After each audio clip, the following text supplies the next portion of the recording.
Glad to have you join us again. This is Business Breakfast. Let's get talking now.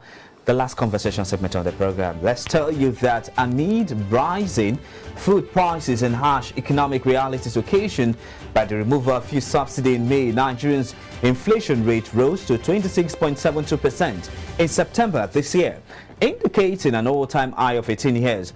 According to the latest Consumer Price Index report recently released by the National Bureau of Statistics, the headline inflation rate in the month of September showed an increase of 0.92% points when compared to the August 2023 headline inflation rate.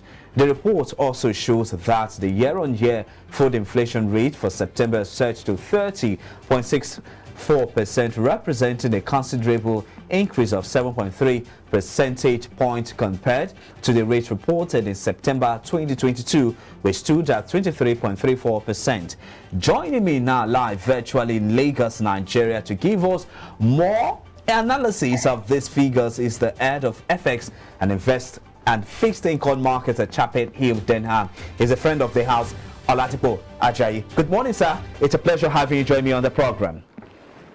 Good morning. Thank you very much for having me this morning. All right, let's get talking now. Looking at the movement, the September 2023 headline inflation actually added towards the rate shows that an increase of 0.2 percent point was recorded compared to that of August 2023.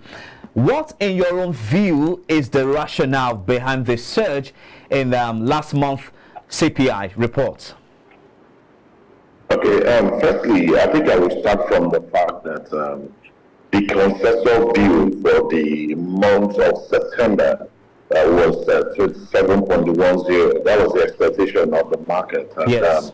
But when the market saw 26.72, it was that, okay, we need to actually dig down to see how come it was better than what the market was expecting. And what we found out was that the food inflation did not actually increase as much as the market has forecasted. And I think one of the reasons, because we are currently in harvest season, and this could be one of the reasons why we didn't see much increase compared to what the market was actually expecting. But however, if you look at what the inflation figure printed in the month of September, vis-a-vis the 25.8 that we saw in the month of August, we will notice that about 92 basis points increase.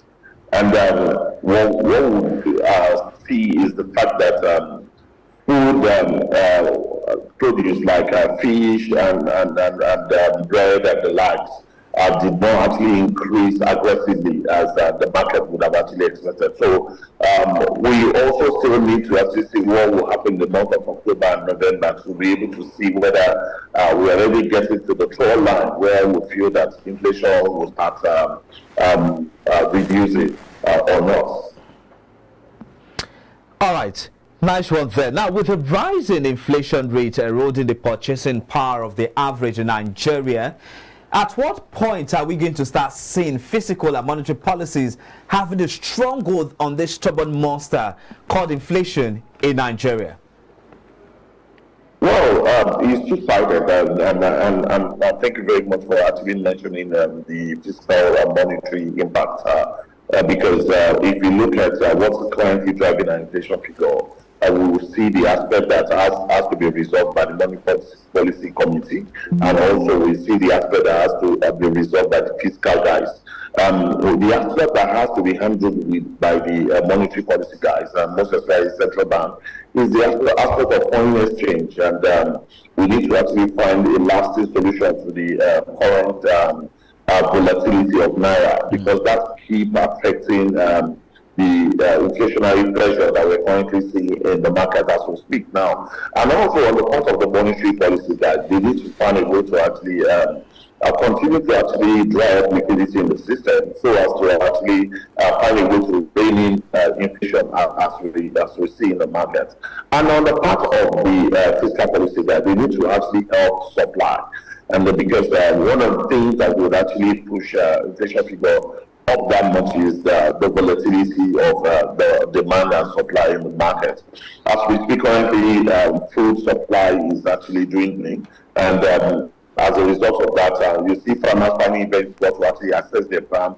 You see farmers finding it very difficult to actually transport goods from the farmland to the marketplace. And these are some of the problems that the fiscal policy guys also need to actually weigh in on to actually find a lasting solution to.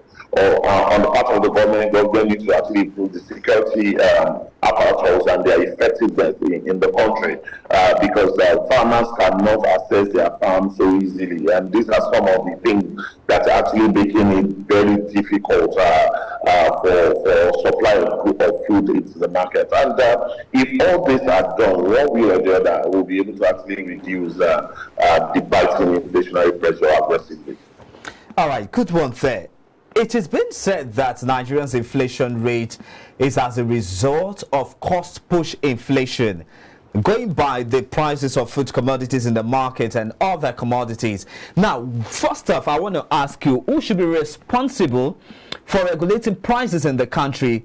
And then again, what kind of measures should such ministry or such agency of the government be taken to ensure that we have a kind of harmonized prices for food commodities and other commodities in the market to be able to tackle inflation from that perspective? What's your thought on this? I think one thing is that the pricing board needs to be very careful when we institute such board into the market. Because what we ended up achieving, you see people will start hoarding their produce. They will know what to submit to the board, and you have to be very careful. And I think it makes a lot of sense if you allow a market determined price for most of the products in the market. And I think just like what I mentioned earlier on, the problem we're talking about the cost push now. Although our inflation figure is actually two-sided, we have the cost push, then we have the demand pull. Yes. Because if you look at the level of liquidity in the market, currency circulation, that's also a factor that's also actually affecting inflationary pressure.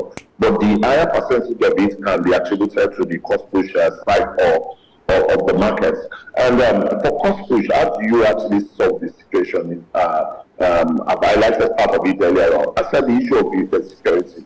We need to solve this issue of security. People in the north, and that's where a majority of the farm produce is actually coming from. They cannot easily access their farm. The government needs to find a way to actually ensure that there's stability in the country. There's sanity in that part of the country. Let people be able to access their farm. Let the farmer be able to grow produce easily. And another thing that's also affecting is the climate change impact on our economy. We've seen a situation where sometime last year, even towards the end of last year, the outgone regime has to actually raise a supplementary budget to cushion the effect of law that actually affected farmland in the north last year. We saw what happened in Bauchi, Jigawa, and most of those farmland in the north. And we have also started seeing this year.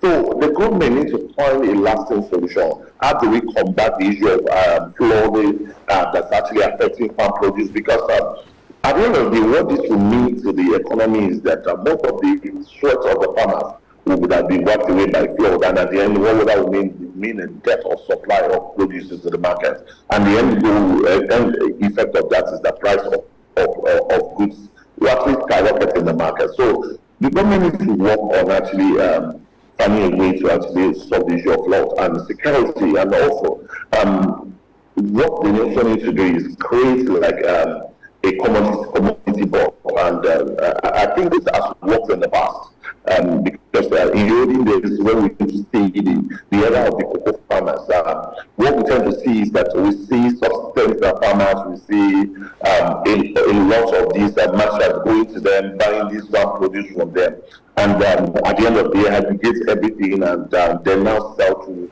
a bigger user of those produce. And that's exactly what we need to do that as we speak. Farmers move their fund so quickly. So if the government can set up a board that will buy directly from farmers and maybe actually keep and also now sell to the market, what would that mean to farmers is that they can easily convert their farm produce into cash, and they can quickly go back to the farmland to actually start planting again.